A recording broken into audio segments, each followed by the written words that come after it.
La capacité à se reproduire est une des caractéristiques des systèmes vivants. La reproduction chez l'homme requiert un mâle et une femelle adulte qui produisent les gamètes. La reproduction chez l'homme passe par plusieurs étapes: fécondation, embryone, foetus et bébé. Comment se fait la reproduction chez l'homme?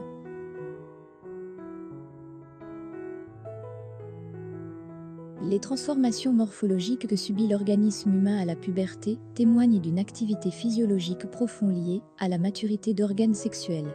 En quoi consiste cette maturité chez le garçon aussi bien que chez la fille?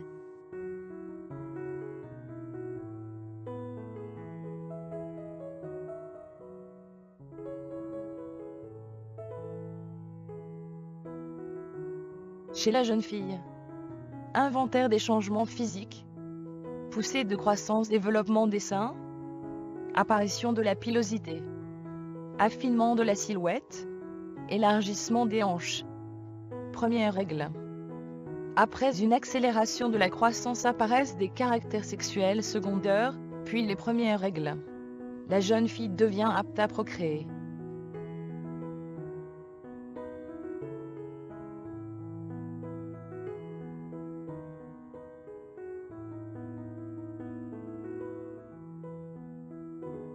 Chez le jeune garçon, inventaire des changements physiques, poussée de croissance, augmentation du volume des testicules, apparition de la pilosité, élargissement des épaules, développement de la musculature, mue de la voix, premières éjaculations.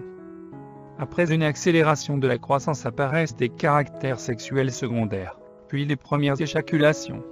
Le jeune homme devient apte à procréer.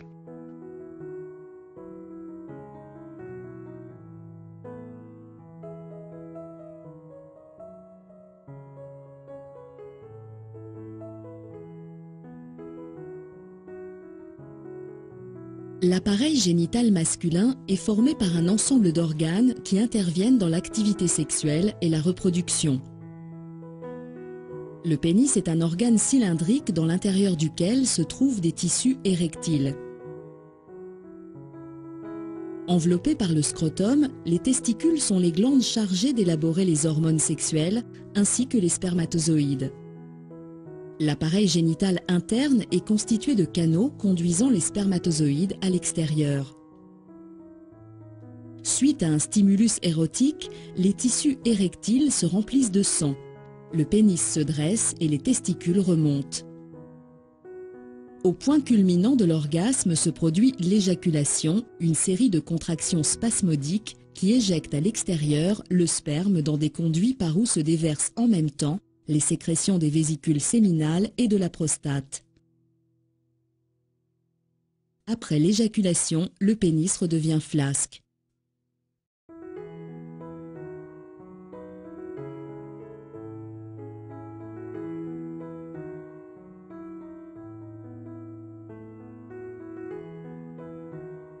Les testicules sont également le lieu de la spermatogenèse, fabrication des spermatozoïdes, qui commence à la puberté et continue pendant toute la vie de l'homme.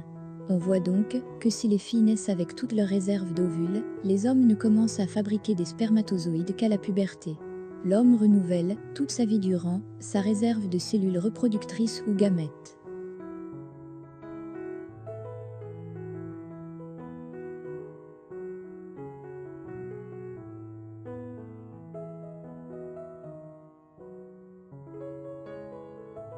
Pour commencer, je vous propose d'étudier l'appareil génital féminin vu de face.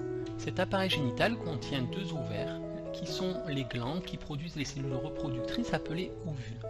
Une fois par cycle, un ovule est expulsé dans une des deux trompes. Les trompes sont donc les voies qui permettent de transporter les ovules, ce qui les fait également appeler oviductes. Il est à noter qu'au sein de ces trompes, la fécondation peut avoir lieu.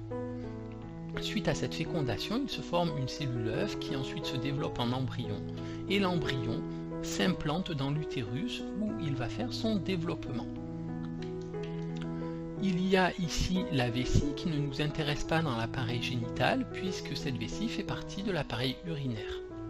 Et enfin, on peut observer le vagin, qui est l'organe qui sert à la copulation.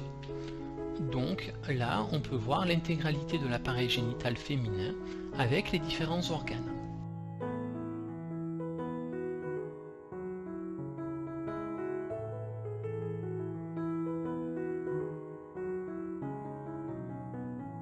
Les ovaires contiennent des follicules, 400 000 chez la femme, formés dès la naissance.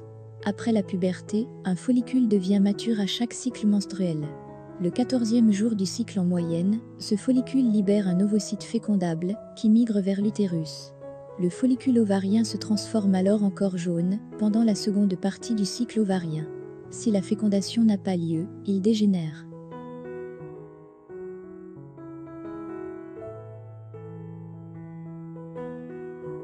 Les spermatozoïdes sont produits au niveau des tubes séminifères du testicule. Chaque testicule contient entre 600 et 1200 tubes très fins, appelés tubes séminifères.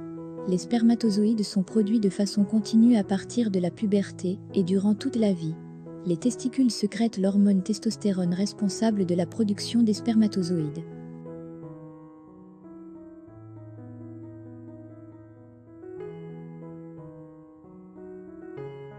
Les ovules, produits au niveau des ovaires. L'ovulation est le moment où l'un des deux ovaires expulse un ovule. Cet événement se produit une fois tous les 28 jours, depuis la puberté jusqu'à la ménopause.